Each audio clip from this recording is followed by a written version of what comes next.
Thanks so much for joining me here at Major Arcana.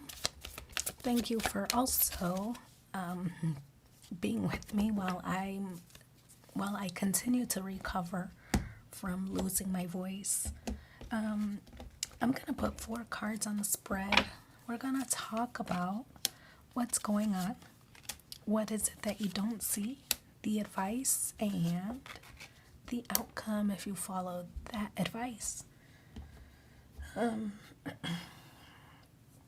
Strong presence of red in the spread, right? And red representing like burning passion, some kind of passion that you have for maybe a person, a situation, a job, a hobby, something that you're passionate about seems to be the theme of this reading.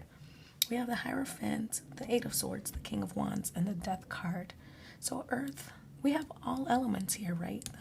Earth energy, air energy, wand energy, and also water. So all the elements are here, which kind of suggests that this is maybe a balanced situation or leading to a balanced situation.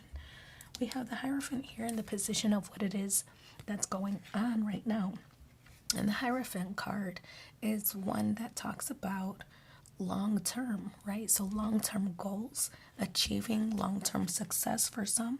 The Hierophant also represents traditions. So it could be that you're leaning to maybe leaning toward traditional roles. Could be like marriage, or there's a set of tasks that sometimes is expected depending on your culture, such as you get a job, you get married, you buy a house, you have kids, things like that. So it's all these things that one would accomplish over their lifetime. It feels like that's what the Hierophant is representing here, is that checklist. And everybody's is different, right? Depending on what your goals are. Everybody's is different. But I feel that the theme here is crossing off those tasks on your personal checklist, right? So things you want to accomplish is kind of what the focus is here. We have the Eight of Swords, which represents what is it that you don't see.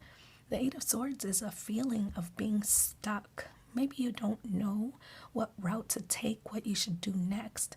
It could be that these traditional roles, maybe you're doing things out of order, right? And so you're maybe beating yourself up about the situation. The Eight of Swords is like, you know what you want to do, you know what you should do, but I feel like maybe these ideas are conflicting, right? Because you were told maybe that you were supposed to do things a certain way. But it's your life and your checklist, so you can rearrange these things as you see fit. For example, if you don't want to have kids, and this is just one scenario, and not everybody's story, but maybe if you don't want to have kids, maybe you feel like, oh, I want to do things a little different than what I've been told I should do. Maybe I want to travel a little bit more. So I feel that whatever it is that you're thinking about, whatever is right for you, don't let other people's dictate what should be on your own personal checklist, right? You're told to do things a certain way. You want to think outside the box, then think outside the box and do things your way.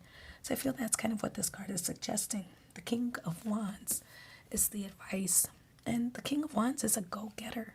This is somebody who's looking at the big picture. I kind of feel like if we stick to that scenario of, getting the job and getting married, having kids, buying the house and having kids, and maybe you want to travel. The King of Wands is saying, yeah, okay, fine. You want to travel before you have kids? Then do it, right? If that's what works for you, then go ahead and do it. Because if you look at the big picture, it's more expensive to travel with kids.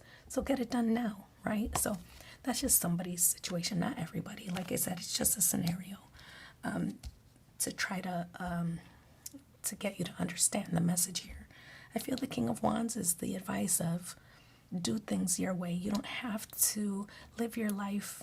You don't have to let others dictate how you live your life. Do things the way you feel is right. So that's the advice here. As a result, the death card represents a sense of transformation, transforming, like leaving the old you behind, the people pleaser who, wants to make everybody happy, who doesn't really stick up for themselves.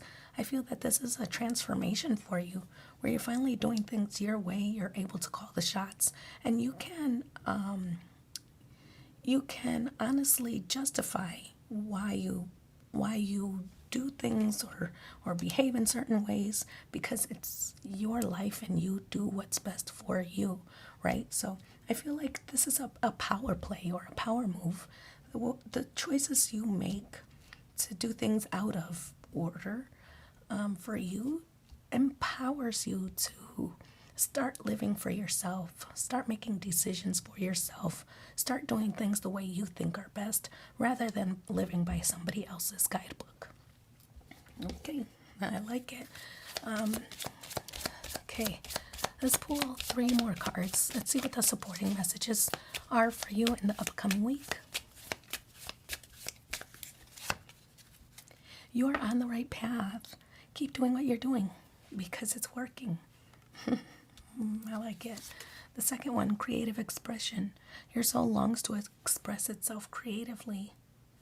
And the last card, children.